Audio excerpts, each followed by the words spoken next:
Hello and welcome to a demonstration of a efficient animal farm. As you can see, we have all 5 of the commonly farmed animals. We have rabbits and pigs in one module over here. We have cows and sheep in another module. And over to the right, we have our chicken farm. Now the chicken farm design obviously differs from animals, but that's because their reproduction is very different from the other animals. They just lay eggs and you can have them fire out, so it's completely different. And so we'll get started over here on the left with rabbits. The reason I have them organized like this is just because they share the same food groups to breed, and it just makes it a lot easier. So when you do go to feed them, what you'll do is you can just hit this button over here and it'll activate both dispensers and the animals will start swimming. You can simply come up to the top and feed them carrots, which will cause them to reproduce. And I'm just going to use spawn eggs for the sake of example. And as you can see, the pig sometimes doesn't float down all by itself, but when you turn off the water, most of the time the babies that haven't sunk yet will fall through. And if you really haven't gotten all of them out, you can continue to spam the button and eventually they'll fall down. But it worked perfectly fine with these ones.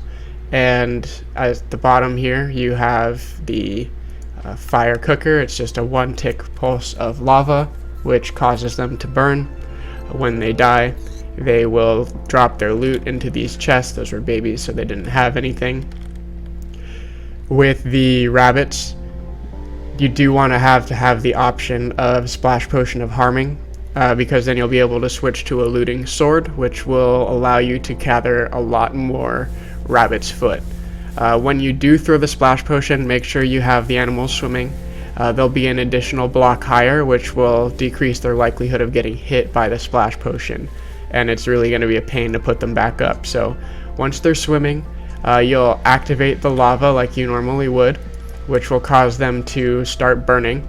After they've burned for a little bit, you'll throw the Splash Potion and switch to your looting sword, which will allow you to get the benefit of looting on the Splash Potion before it hits, and then you'll get the rabbit's foot in the chest as well.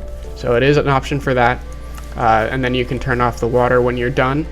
The good thing about these modules is their natural state is off, so you won't have any redstone that will be slowing down your world unless you're using it actively to do what it's supposed to do. So you won't have any leftover, phantom redstone signals that just ultimately cause lag. And over here, it's the same concept with the adult cows and sheep. We'll just demonstrate it again with the spawn egg for each one. Make sure I'm close enough. Not sure if I got the cows. And you'll see it took a little bit of time for the baby to finally come through. And then we'll just turn this off. Yeah, it looks like the other one came down. I did do 2 on the cows, but it just shows you that they will come down once you turn the water off. Then you'll just activate the cooker and you'll cook them alive and they'll drop their nice cooked meat into the chest just fine. And the last thing is the chicken farm here. As you can see, it's kind of like a standard compact chicken farm. It's not the most compact possible, but it is lossless. You won't lose any chicken to lava burn. A lot of times in designs, they'll just put lava above the chickens and they'll burn to death in there. The problem with that is sometimes you'll lose some of the loot. With this cooker, you don't lose anything. The reason for that, as you can see, the chickens are on a dispenser here. The reason for that is when an egg enters the dispenser from the hopper, it will activate the comparator into the repeater, which makes this circuit fire an egg out. Once that happens, there's also a 1-tick pulse that comes out of this piston and block on top of it. So the repeater will power the block, which will power another repeater. There'll be a 1-tick pulse, and then a second signal is going to come out on a delay, which will turn the lava on and off. So by powering this block, you also power the one above it, and that's what causes the pulse of lava. So every single egg that's fired, a tick of lava comes out, and if there's any adults in the front, they will burn, and you'll get the loot for them. And if they don't die on the first tick of lava, they will die on the second tick. Sometimes it can take 2, but they're going to be in there, and it's going to be totally AFK, so you won't even notice. You can see it working right there with the 1 tick pulse. Now for the back end of the larger farm animal modules, you can see there, this is where the button is. All of the blocks that are gold have something to do with redstone. There's some sort of redstone applied to it. So this is the button. The button powers this redstone here, which turns on both of the dispensers. Another press will turn them off, and that's where the animals are swimming. When you press the lower button, there's a repeater under this block which goes into here.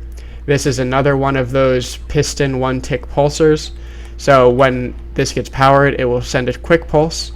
The redstone next to it will power the lava initially, and then there will be a delay here on this repeater, which causes the second tick to come in to turn it off.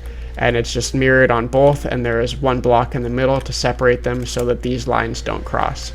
Other than that, it's really simple, very compact. I definitely recommend it for your survival worlds. If you have any questions, please don't hesitate to ask. I'd be happy to answer them for you. Until then, I'll see you in the next guide.